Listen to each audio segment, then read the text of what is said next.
కాంగ్రెస్ పాలనలో అరాచకం పేట్రేగిపోతోంది. ప్రభుత్వం అసలు ఉందా లేదా, ఎంతసేపు నోరు మూసుకొని నోరేసుకొని ప్రతిపక్షాల మీద పడిపోవడం తప్పిస్తే దేని మీద ఈ గుంపు మేస్త్రికి శ్రద్ధ లేదా? శాంతి భద్రతలు గాలికొదిలేసి బూతుల మీద బతికేయడమే తెలుసా? పట్టపగలు ప్రజలు ప్రతీకారాలతో రగిలిపోతుంటే పోలీస్ వ్యవస్థ ఏం చేస్తున్నట్టు? అసలు ఈ రాష్ట్రంలో పోలీసులు ఉన్నారా? ఉంటే ఇలా ఎందుకు రౌడీలు పేట్రేగిపోతారు? రేవంత్ పాలనలో రాజధాని కక్షలు కార్పుణ్యాలతో రగిలిపోతోంది. అందుకు సాక్ష్యం జగద్గిరి గుట్టలో జరిగిన దారుణం. అందరూ చూస్తుండగానే ఓ యువకుడిని కొందరు కత్తులతో ఘోరంగా నరుకుతున్నారంటే అందుకు నిదర్శనం ఇంకేం కావాలి? స్నేహితుల మధ్య జరిగిన గొడవ ముదిరి హత్యకు దారితీసింది. అది కూడా కత్తులతో తెగ నరుక్కుంటుంటే ఎవరూ దాన్ని అడ్డుకోలేకపోయారు. పోలీసులు కూడా కాస్త దూరం నుంచి ప్రేక్షక పాత్ర పోషించారు.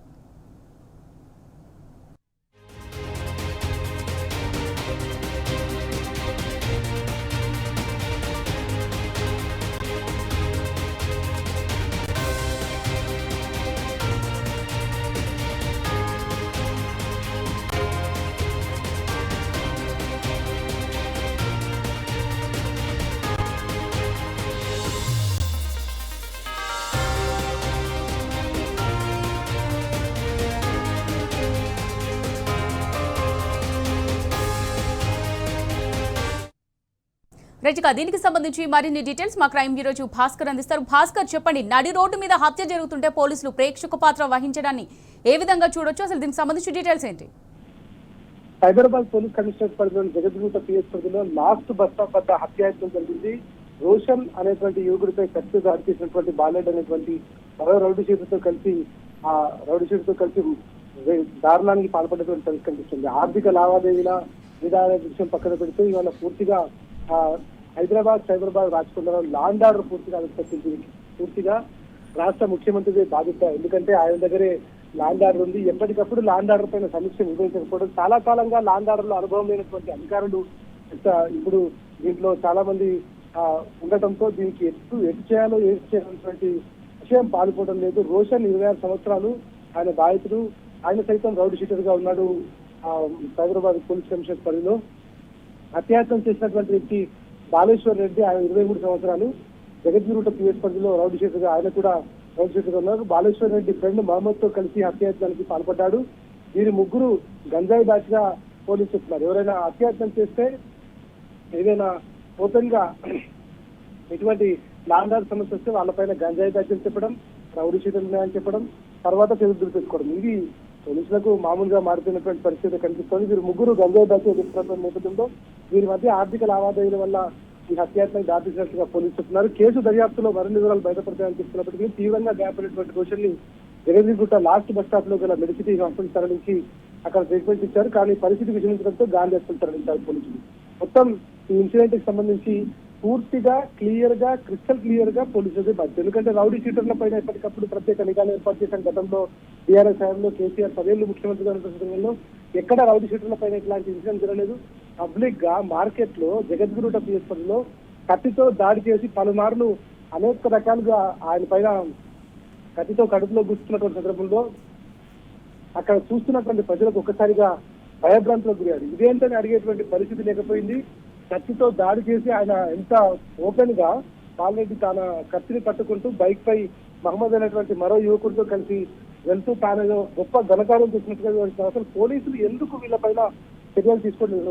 రాష్ట్రంలో లాండ్ ఆర్డర్ అనేది ఉందనుకుంటున్నారా, లేదనుకుంటున్నారా? ప్రజలు ప్రశాంతంగా బతకడానికి ఎందుకు వాళ్ళను ఇంత తీవ్రంగా ఇబ్బంది పెడుతున్నారో అర్థం కాదు. ప్రధానంగా హైదరాబాద్ సైబరాబాద్ రాచకొండలో ఉన్నటువంటి ప్రజలను మాత్రం అనేక రకాలుగా ఇబ్బందులు పెడుతున్నటువంటి పరిస్థితి కనిపిస్తోంది.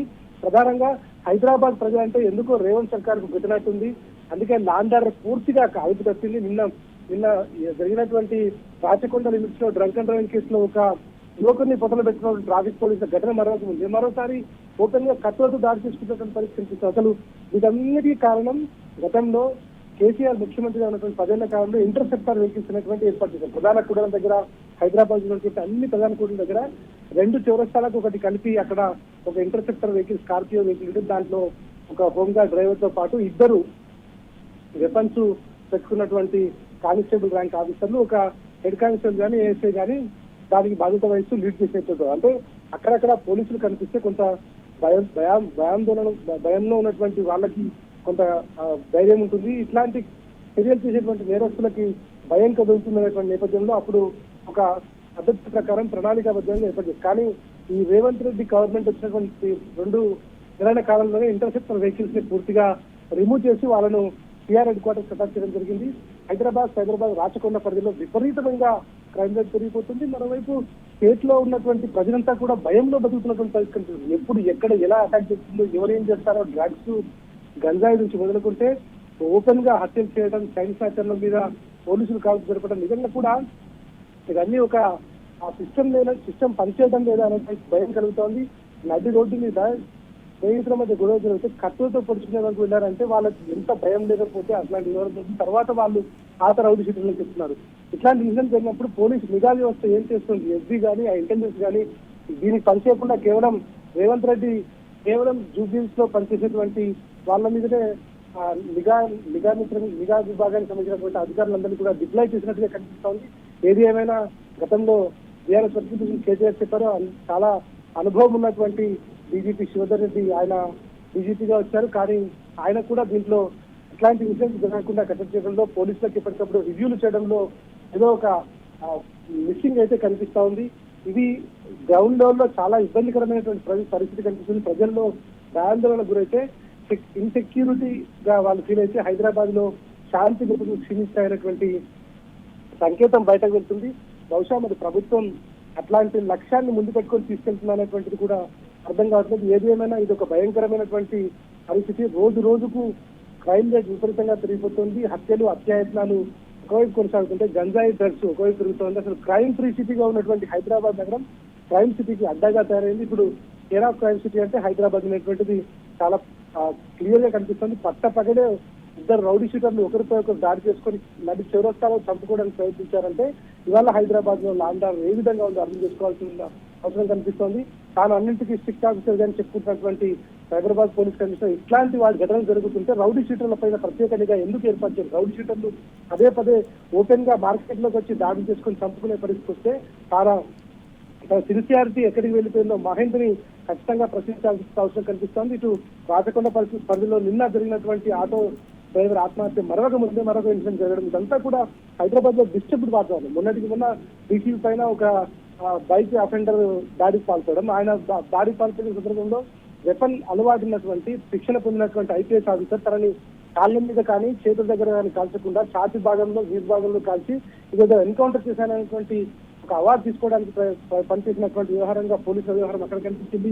అది పబ్లిక్ గా హైదరాబాద్ లో మరొక ముందే రాచకొండలో నిన్న రాత్రి ఆటో డ్రైవర్ ను ఆత్మహత్యయత్నం చేసుకునేలాగా ట్రాఫిక్ పోలీసులు ప్రోత్సహించడం, అది మరొక ముందే ఇవాళ ఓపెన్ గా రేగుంట పోలీస్ స్టేషన్ హైదరాబాద్ పరిధిలో జరిగినటువంటి ఇన్సిడెంట్ లో ఓపెన్ గా చాకుతో, కత్తితో పలుమార్లు అడుపులో పొడిచి అక్కడి నుంచి ఓపెన్ గా గల్లా ఎదురేసుకున్న రోడ్డు చుట్టూ వెళ్ళడం, ఇవన్నీ చూస్తుంటే రాష్ట్రంలో లాండ్ ఆర్డర్ ఎట్లా ఉంది, ఏం జరుగుతుంది? ఈ 3 కమిషనరేట్లు ఇవాళ తెలంగాణలో సగానికి పైగా ఎక్కువ జనాభా ఉంది.